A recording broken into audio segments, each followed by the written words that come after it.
Hello, and welcome to Peza Horror Stories. If you love real chilling encounters that keep you awake at night, don't forget to hit that subscribe button and join our family of horror lovers. Tonight's terrifying story was sent to me by a close friend. He swears it's true, and after you hear it, you might think twice before ever taking a lonely shortcut again. Here it is, told in his own words. My name is Daniel Carter. I live in a small town in West Virginia where everybody knows everybody. Back in the summer of 2009, I went through something that changed me forever. My grandfather was sick and bedridden in a small countryside clinic about 30 miles from our home.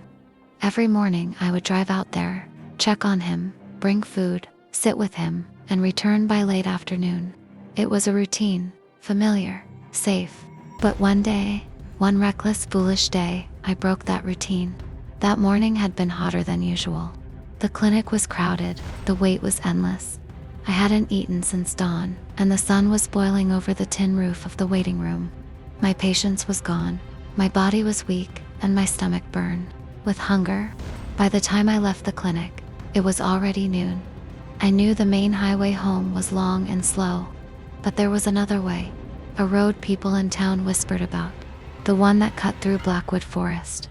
They said the forest was cursed, that hunters avoided it, that truckers who stopped there broke down or never came back. But I was tired, angry, and I told myself, ghost stories are for children. So I turned the wheel and entered the shadows of Blackwood Forest.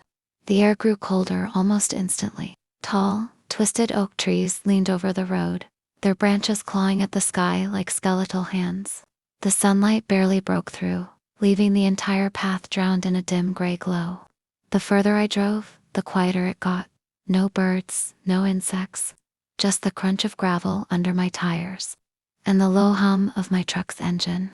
After a while, I pulled over near an old well. I thought I could splash some water on my face, take a breath, maybe eat something before heading home. But instead, I made the biggest mistake of my life. I decided to relieve myself right there by the well. The second I finished, the forest went completely silent. No wind, no leaves, no sound at all. It was the kind of silence that makes your skin crawl, like the world itself was holding its breath. My stomach dropped. My hands turned cold. And when I got back into the truck and turned the key, nothing. The engine wouldn't start. I tried again and again. The battery was fine, the gas tank full. There was no reason. But the truck sat there dead and lifeless. That's when I heard it. At first, it was faint, like wind brushing past my ears.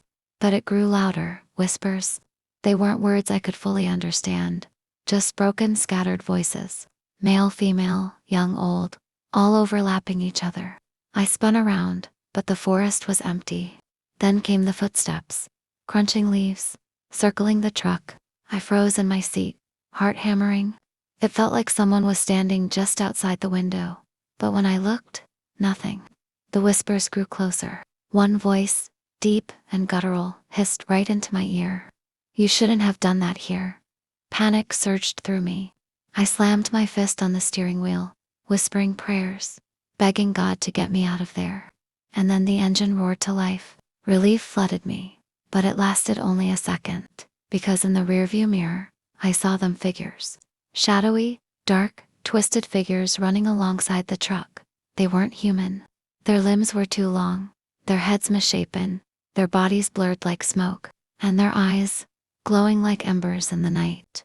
I slammed the accelerator, dirt spraying from the tires, and the truck shot forward. But they followed. They ran with me, keeping up, their shapes darting between the trees.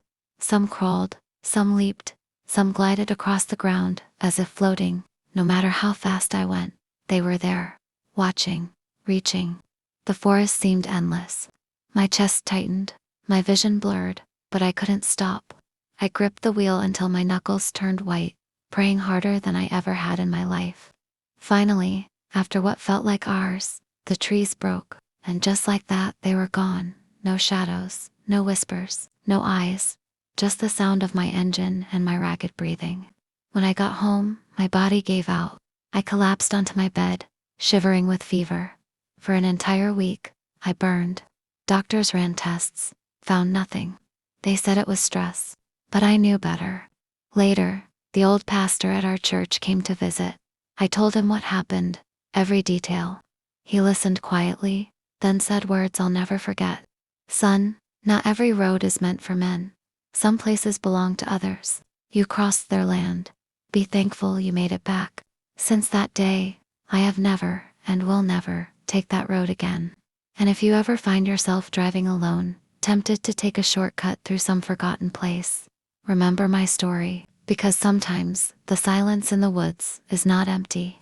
Sometimes it's waiting for you. This was Daniel's story. If you enjoyed it and want to hear more real, terrifying encounters like this, make sure to like, share, and subscribe to Peza Horror Stories.